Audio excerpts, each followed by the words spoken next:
Hello everyone. तो आज हम पढ़ेंगे section 3 and section 4 of Indian Contract Act 1872। शुरुआत करते हैं सेक्शन 3 से। Communications, acceptance and revocations of proposals. Section 3 में जो है वो communications, acceptance and revocations of proposal की बात करता है, जिसमें कि communications of proposal, acceptance of proposals and revocations of proposals, यानी कि कौन सा कम्युनिकेशंस प्रपोजल का कैसे होगा, एक्सेप्टेंस कैसे होगी एंड रिवोकेशंस कैसे होगा। तो जितनी भी चीज़ें होंगी वो किस चीज़ से होगा, तो मेड बाई एक्ट और ओमिशंस, चाहे आप कम्युनिकेशंस, एक्सेप्टेंस या रिवोकेशंस करो, ये तीनों चीज़ें आपकी एक्ट एंड ओमिशंस यही बतलाएगी कि आप अपने प्रपोजल को किस तरफ लेकर जा रहे हो। तो बस सेक्शन 3 यही बोलता है। तो सेक्शन 4 में जो है वो बात करता है कि कम्युनिकेशंस व्हेन कंप्लीट, यानी कि कम्युनिकेशंस कब कंप्लीट होगा। तो when it come to the knowledge of the person to whom it is made, यानी कि ये कम्युनिकेशन जो है वो तब कंप्लीट होगा जब उस पर्सन के नॉलेज में आएगा जिसके सामने आप प्रपोजल रख रहे हो, यानी कि जिसके सामने आप प्रपोजल रखोगे उसके नॉलेज में आना चाहिए कि हाँ आप क्या प्रपोजल रख रहे हैं। जैसे कि इसमें 2 पॉइंट्स और हैं जो काफ़ी ज़्यादा इंपॉर्टेंट है। पहला ये बोलता है कि the communications of an acceptance completed. आखिरकार communications of acceptance is completed, यानी कि जो कम्युनिकेशंस होगा कि कब कब इसके कम्युनिकेशंस का एक्सेप्टेंस कंप्लीट होगा, ये पहला बात करता है। दूसरा कि the communications of revocations is complete, यानी कि जो कम्युनिकेशंस है इसका रिवोकेशंस कब कंप्लीट होगा। इस सेक्शन 4 को पूरा अच्छे से समझने के लिए अपन एक इलस्ट्रेशंस लेते हैं जो पूरी अच्छी तरीके से चीज़ों को समझ आएगी। जैसे कि ए जो है प्रपोजल देता है बी को कि मैं अपनी हाउस 1 लाख रुपीज़ में तुम्हें सेल करना चाहता हूँ।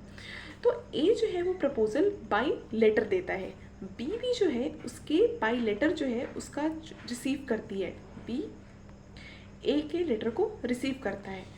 उसके बाद यहाँ पर कम्युनिकेशन जो हो गया कंप्लीट हो गया। जैसे ही बी ने लेटर को एक्सेप्ट कर लिया वैसे ही यहाँ पर कम्युनिकेशंस कंप्लीट हो गया।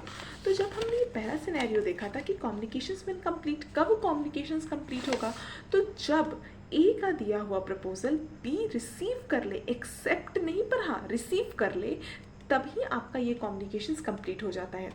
दूसरा में बोलता है कि communication of an acceptance is complete. अब ये एक्सेप्टेंस कब कंप्लीट होता है, तो आपका ये जो एक्सेप्टेंस होता है, अब बी जो है मान लेते हैं कि बी ने ए को लेटर के थ्रू ही बोला कि ओके मैं तुम्हारा घर जो है 1 लाख रुपीज़ में लेना चाहती हूँ, तो 1 लाख रुपीज़ में लेना चाहती हूँ। तो बी ने क्या कर दिया, एक्सेप्टेंस कर दिया ए का, तो वो भी बाई लेटर, यदि जब उसने प्रपोजल लेटर के थ्रू दिया था जिस मोड से आप एक्सेप्टेंस भी उसी मोड से दोगे।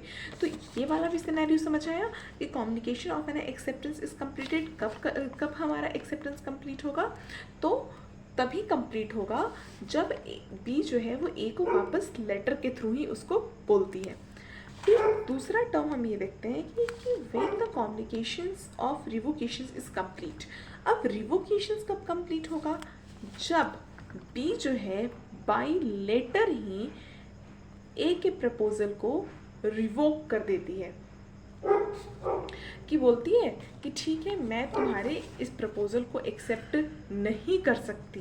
तो उसने क्या कर दिया, यहाँ पर रिवोकेशंस कर दिया। चाहे आप एक्सेप्टेंस करो चाहे आप रिवोकेशंस करो, आपको लेटर के थ्रू ही करना होगा। मतलब कि जिस मोड से आया है, इधर टेलीग्राम के मोड से आया है, कॉल के थ्रू आया है, या जिस मोड से आया है उसी मोड से आप रिवोकेशंस एक्सेप्टेंस कर सकते हो।